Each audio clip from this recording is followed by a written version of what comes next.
Record low temperatures were set in at least two Oklahoma cities overnight and into the morning as a frigid front moved into the state.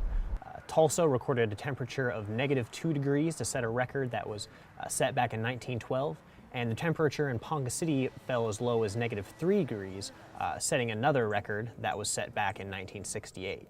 With the cold weather in the state, we decided to venture out into Oklahoma City and talk to the different kinds of people affected by the cold.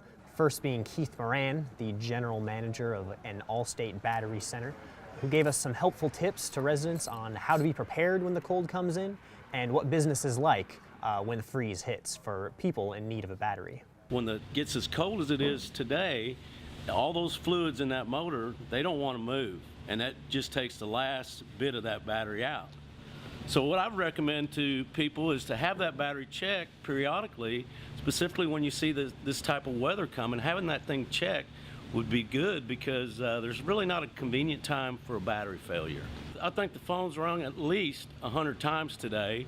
We've had the showroom full of customers. We've got extra people up there. We're just getting it done. For Oklahoma residents who don't work inside, it was a bitter cold day to be working outside, and that's when we ran into some folks who are cattlemen at the Oklahoma stockyards to talk about what it's like to do a very little appreciated job to put food on people's tables. It's tough on everything. It's tough on the livestock. It's tough on the people working it. You know, you don't move as fast. Alleys are iced over.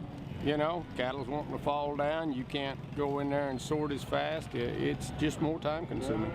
One of my big tricks is I don't run that heater on the way down here, and that way when I get out, it's the same temperature in that truck as it was when I get out. One of the groups most affected by the frigid cold is the homeless population of the metro area.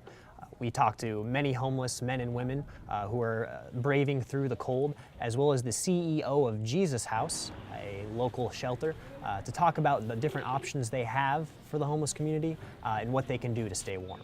The overall mission becomes life-saving. It's just not a matter of convenience as to whether or not people sleep outside or not.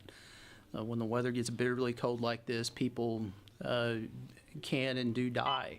So it's very important that we open up as many spaces as possible, distribute as many of the resources we have as possible to people who may not be able to stay here tonight, things like blankets and coats and gloves, and then direct them to places that can host them for tonight. We will definitely be at capacity tonight when the weather gets like this. I'm used to seeing a lot of things, and I've seen a lot of them. I lost my best friend in Tulsa being in the cold.